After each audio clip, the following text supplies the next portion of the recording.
Вот вам. Расскажу я вам немножко про органолептический сенсорный анализ меда.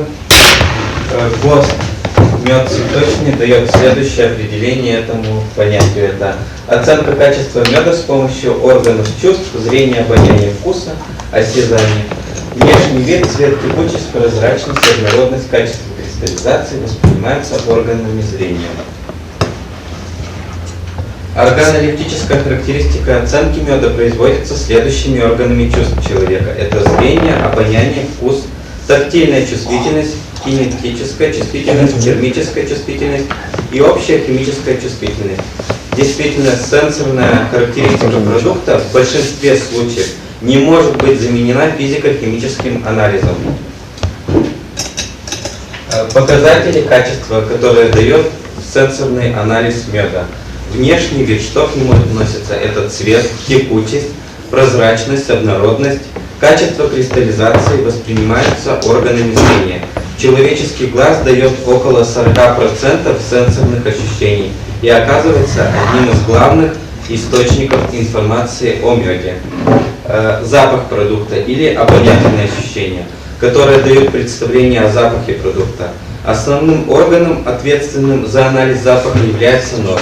Однако нос улавливает только самые легкие летучие молекулы, формирующие запах. Более тяжелые молекулы анализируются только во рту, когда ароматические молекулы доведены до температуры тела, и они воспринимаются через ретрозональный путь на границе языка и носоглотки. При этом необходимо иметь в виду, что обонятельные ощущения не являются долговременными и улавливаются на короткое время. Фактически это запахи. Через несколько секунд после вдоха или повторного выдыхания человек начинает ощущать аромат продукта. В нашем случае мед, поэтому запах и аромат могут несколько отличаться между собой. Следующее – это вкус продукта. К нему относятся сладость, горечь, терпкость, кислотность, жгучесть, которые возникают во рту в результате реакции слизистой оболочки рецепторов с химическими веществами и соединениями, содержащимися в меде. Как и с ароматом, после некоторого времени, в данном случае это несколько секунд, возникает так называемое послевкусие или характерный привкус меда. К тактильным ощущениям относятся твердость, жирность, размер кристаллов, состояние кристаллизации, которые возникают при соприкосновении меда с губами, небом, деснами и механорецепторами языка. Сенсорный анализ меда позволяет более или менее детализированно оценить основные качества особенностей меда, подтвердить его натуральность, выявить дефекты и его грубую фальсификацию. Если оценивать исторические аспекты, то основоположниками меда, сенсорного анализа меда, является итальянский ученый Мишель Ганне, который вместе со своим коллегой, виноделом Габриэлем Баш, провели первый сенсорный анализ меда. Это было в XVIII веке. А уже в 1987 году, благодаря инициативе секции пчеловодства экспериментального института, который находится в Европе, была сформирована международная группа для согласования методов сенсорного анализа меда и была создана Национальная гильдия экспертов по сенсорному анализу меда. Она существует и развивается и в данное время. С 1990 года преподавательский состав гильдии проводит обучающие курсы по сенсорному анализу в городе Пиано-Мария-Лучия с 2012 года. Вот представлена фотография Национальной гильдии экспертов по сенсорному анализу. Следующий слайд. Это преподаватели итальянской гильдии Пиано-Мария-Лучия, которые проводят курсы в научно-практическом центре по пчеловодству, который называется Милитей. Они проходят в городе Новосибирске. Курсы проводит эта гильдия. В течение 2 лет и включают 2 основные части. На курсах обучаются 20 человек с различных регионов Российской Федерации. После окончания курсов слушатели получают сертификат итальянской гильдии на сенсорную чувствительность дегустации медов. На основании полученного сертификата обучающиеся могут проводить сенсорный анализ меда. И я предлагаю вам посмотреть видео, где выступает один из крупных представителей этой гильдии. Удмуртская республика. Неплохо.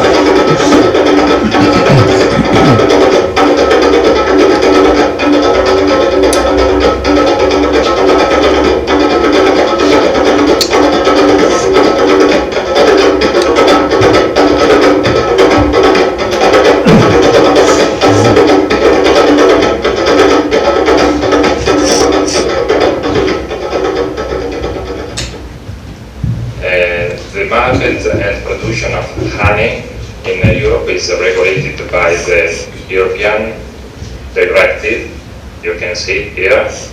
And in European directive, the definition of honey is reported, the indication for the label are established, and the composition criteria for its trade are also established. В Европе все европейские страны пользуются документом директивы европейской 2001/110/ЕС, в которой прописано дано определение, что такое мед, какого он должен быть состава, какова может быть маркировка, и особое внимание уделяется чистоте продукта. The Article 2 of the directive allows the production of different production of honey. This allows the beekeepers to differentiate the production on the basis of the botanical origin.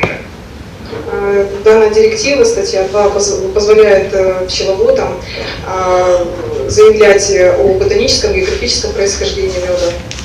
And it reports precisely that the botanical definition can be used if honey comes. За исключением фильтрованного пекарского меда можно вносить дополнительную информацию о продукте, о меде, то есть говорить о его цветочном происхождении или плодово-овощных культур.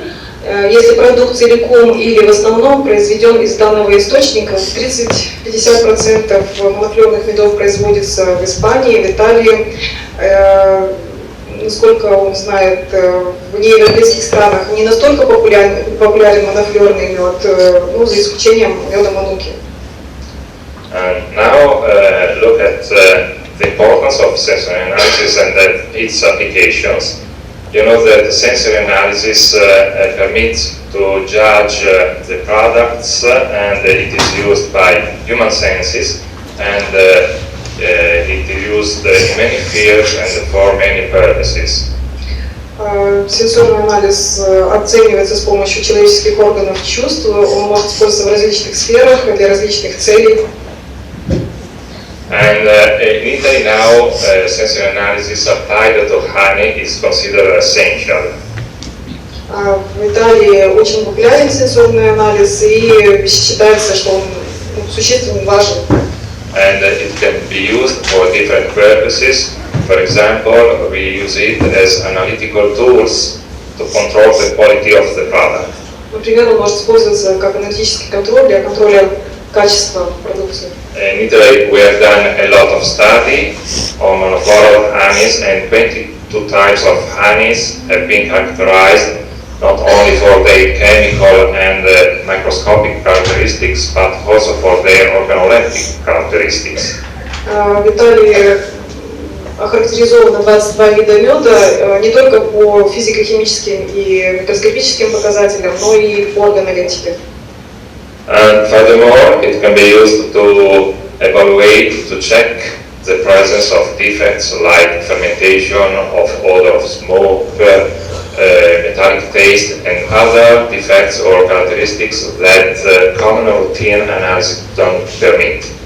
Он может быть использован не только для определения ботанического происхождения, но также для определения дефектов, таких как брожение, запах, несвойственный металлический привкус, другие характеристики. And we use also sensory analysis to promote and add value to honey. Используется сенсорный анализ для продвижения продукта, для повышения его ценности. There are a lot of ways we can use to promote honey.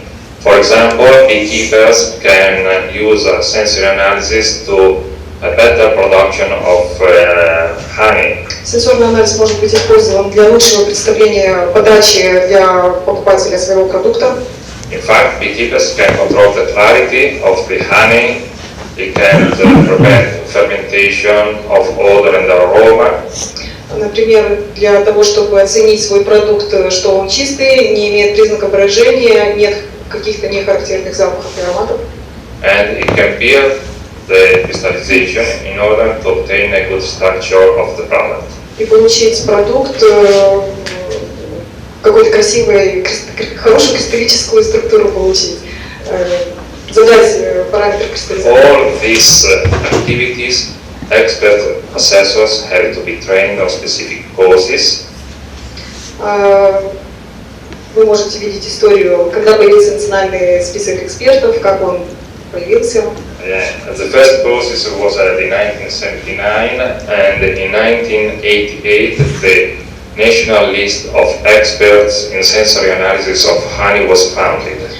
Первый курс по сенсорному анализу экспертов Италии был проведен в 1979 году, и в 1988 году появился список, реестр экспертов, итальянский реестр экспертов по сенсорному анализу. To become experts in sensory analysis of honey, you have to complete 3 courses and you have to pass the final exam. Для того, чтобы стать экспертом и быть внесенным в этот реестр, необходимо пройти 3 курса обучающих, и в конце будет экзамен, сдать экзамен. Experts, specialized expert have courses all over Italy, and sometimes we have done courses outside in other countries, and 2 courses I've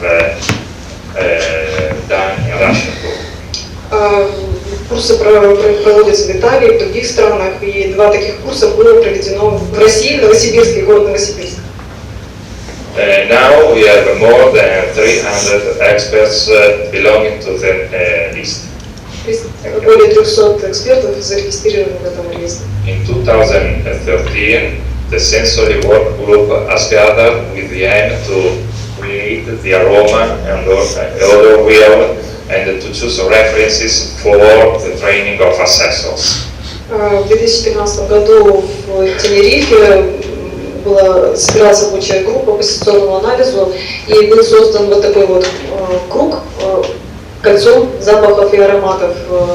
И члены этой группы пытались найти образцы сравнения для дальнейшего обучения экспертов. And now in Italy we have proposed a method based on the sensory wheel, and the attributes there are reported in the sensory wheel. You can see here reported in this table. В Италии предложен метод сенсорного анализа, который опирается на это кольцо, на эти 13 характерных свойств, представленных на слайде. And let's see briefly how it was. We have now characterized 5 honey typology. Сейчас характеризовано 5 типов моноклёрных медов в Италии. Assessors had to evaluate 12 attributes, and they had to map the intensity of the attributes in a 10 centimeter line scale. The left hand of the scale at 0 corresponds to the absence of the attributes considered, and the right hand at 10 corresponding to the highest intensity of the characteristic. Мед оценивался по 12 характеристикам, представленным здесь. Использовалась для этого линейка в 10 сантиметров, и нулевое значение отсутствия каких-либо признаков парогенетики, и самые интенсивные свойства — это 10 единиц, справа вы видите. We measured the intensity of the characteristics, we collected the data, and with the data we constructed the sensor profile of the honey. Собирая все результаты исследований, был сделан сенсорный профиль для каждого вида. Here you can see the sensor profile of the 5 honey types we have studied, and each profile has specific characteristics. Каждый мед имел свои специфические характеристики. And in the end, so we can say that sensory analysis can be used by the technicians, but also for beekeepers for many purposes. Сенсорный анализ может быть использован для многих целей и пчеловодами, и специалистами. It is useful to differentiate productions. Для того, чтобы различать медовую продукцию. Next one. It is used in a specific technician. This is important for guarantee the consumers for a high point product. Для нанесения маркировки специально, чтобы сказать, что это высокого качества продукта. I don't remember what I can't read, but it is used. What is this? Defect. You can of course check defects with sensor analysis. Yes, Для обнаружения дефектов в производстве. And in the end, you can make aware the consumer of the product and let them appreciate a higher quality product. Для повышения потребительских свойств, то есть оценить продукт на высоком уровне. At last, thank you very much to Elena for the translation of my presentation and of my speech. Меня поблагодарили. Я понял, thank you very much. Ладно, спасибо. Вот, кстати, ответ на ваш вопрос. Пульсовой анализ, если не поможет, то сенсорный анализ поможет определить цену. Он сразу меда, по интернету, какой липовый, литичный можно, ароматизаторы есть. Ну, нормально, ну понятно. Если, господи, если кто-то сделал замок, то рядом параллельно делает уже отмычку к этому. И то, что вы придумаете, уже фальсификатор придумает лучше еще. Но здесь ничего нет о том свойствах студента, который претендует на то, чтобы быть сомелье, научиться. Обучение проходит. Какого возраста должен быть человек, какие болезни. Я знаю этих людей в Новосибирске, эту женщину, которая организует, она приглашает эту из Италии, эту Лючию, и там она проводит. Какие у них требования первоначальные? Я думаю, да какая разница, заплатил там сколько, 1040, что ли, и не сдал экзамен и приехал домой, вот и все. Какие требования? Ну как? Ты заплати и ничего не получишь. Ну вот в том-то и дело, что заплати, ничего не получишь. А для начала вы испытаете себя вот здесь сейчас, на этих 4 медах, пожалуйста, вот ложечка. Я уже испытал. Так, ну вот что скажете, давайте мы. Это очень хороший липа, очень хороший. Это липа? Да. Это липа. Это хорошо. Очень хороший. Давайте пробуйте, мы уже ведем отбор в группу обучения. Татьяна Анатольевна, Вот мы вас запишем. это хороший местный мед, не знаю конкретно что, но разнотравье очень хороший. Хорошо, да. Это вот сахар. Не, вообще посмотрим. А это мед не местный, у нас такое нет. Это Ярославский. Это не местный, я понял, но возможно тут подсолнух есть. Подсолнух есть, по вкусу есть. Мы его определили как подсолнечниковый, а он говорит нам, что это золотарник. Не знаю. Не знаю, после этого меда А вот даже плохо стало. печеньки одинаковые, наверное, и вкус у этих подсолнечниковых и золотарниковых близок тоже. Не знаю. Похож на На подсолнух. подсолнух он по вкусу и по цвету, и по виду он Да. похож. Ребята, Но консистенция не подсолнуха. вы все правильно сказали.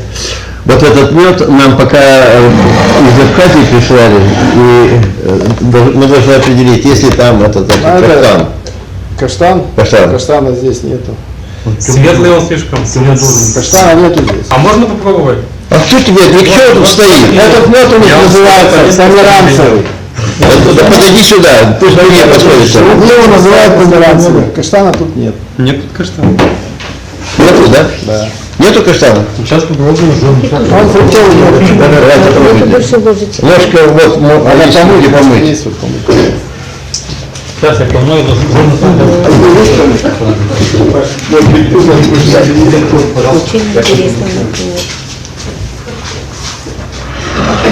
Они его называют померанцевый мед. А я его называю сахар. Текучесть у него медовая, настоящая? Или у каждого Это меда вообще она не может мед. быть как бы разная? Это не мед. Дайте, пожалуйста, Нет. Григорьевна изыскал что? Это какой-то, не знаю, сироп какой-то. Да, настоящий сироп. Он не разжижает. я думаю, не пахнет.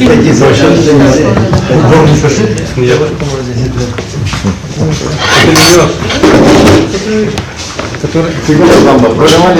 Ножки помыли. Пополните. А кто это вообще? Это же не мед. Сам не завезете мед. Понятно. Женщина ездила в Абхазию, купила. Вот это сироп, настоящий сироп. Но мы еще не проверяем. Сейчас проверим. До 100%. Вот